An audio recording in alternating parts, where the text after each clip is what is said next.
राधे राधे। जय श्री कृष्ण। ओम नमो भगवते वासुदेवाय नमः।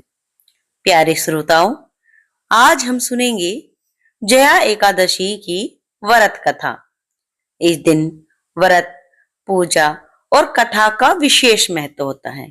खासकर कथा के बिना एकादशी व्रत और पूजा दोनों ही अधूरी मानी जाती हैं। ऐसे में भगवान विष्णु की पूजा के साथ जया एकादशी का पाठ अवश्य करना चाहिए या सुनना चाहिए। आइए आज हम सुनते हैं जया एकादशी की व्रत कथा। जिन भक्तों ने एकादशी का व्रत रखा है वो इस कथा को जरूर सुनिएगा। आज जया एकादशी का व्रत है। माघ मास के शुक्ल पक्ष की एकादशी को जया एकादशी कहा जाता है। यह व्रत भगवान विष्णु को अत्यंत प्रिय माना गया है।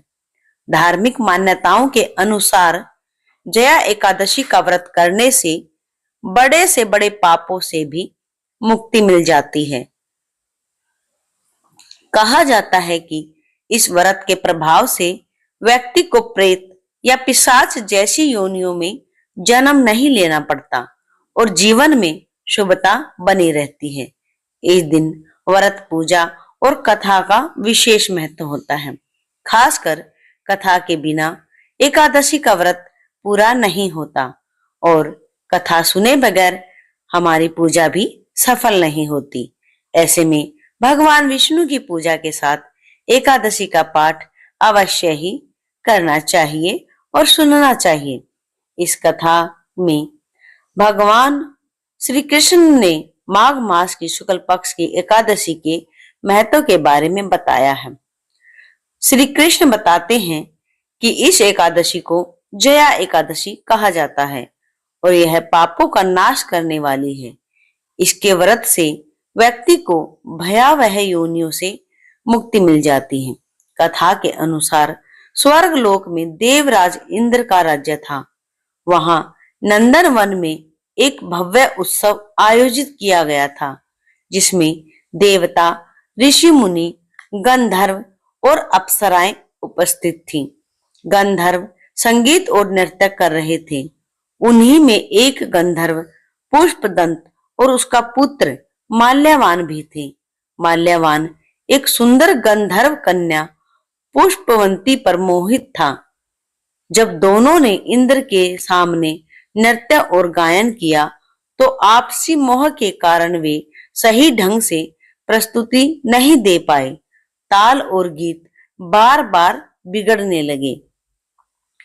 इसे अपना अपमान मानकर इंद्र क्रोधित हो गए और उन्होंने दोनों को शाप दे दिया।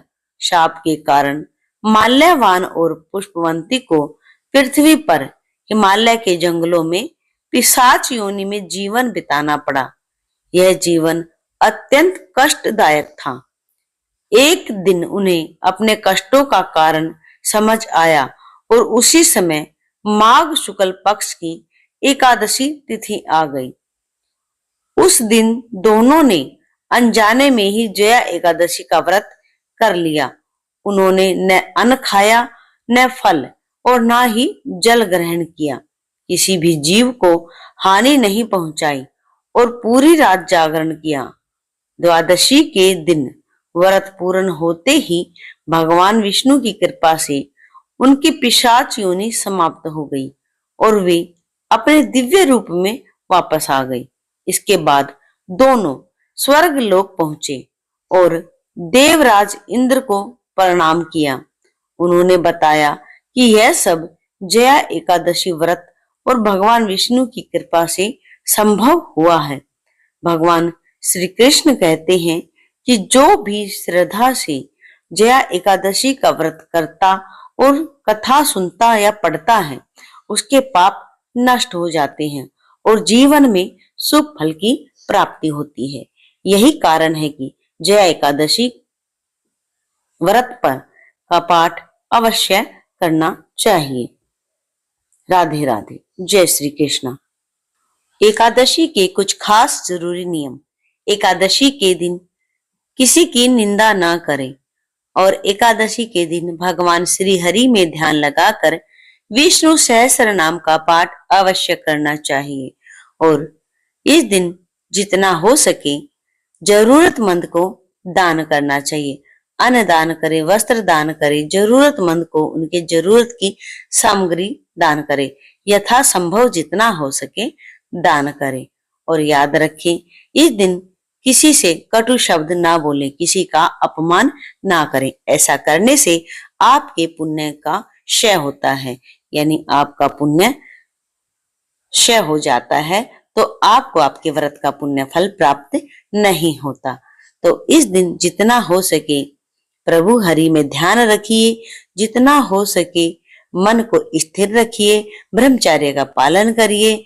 और इस दिन एकादशी के व्रत के दिन फलाहार किया जाता है, अन्न ग्रहण नहीं किया जाता है।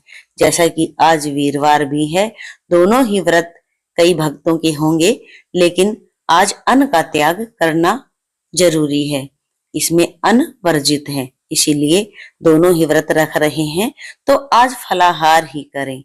राधे राधे, जय श्री कृष्ण। आइए जानते हैं एकादशी व्रत के पारण के बारे में। एकादशी व्रत का पारण 30 जनवरी 2026 सुबह 7:10 से 9:20 तक रहेगा। अगर आपको जानकारी अच्छी लगी हो तो वीडियो को लाइक करके चैनल को सब्सक्राइब जरूर करें और कमेंट में ओम नमो भगवते वासुदेवाय नमः या जय श्री राधे जरूर लिखें। राधे राधे। प्रभु श्री हरि आप सबकी मनोकामना पूर्ण करें।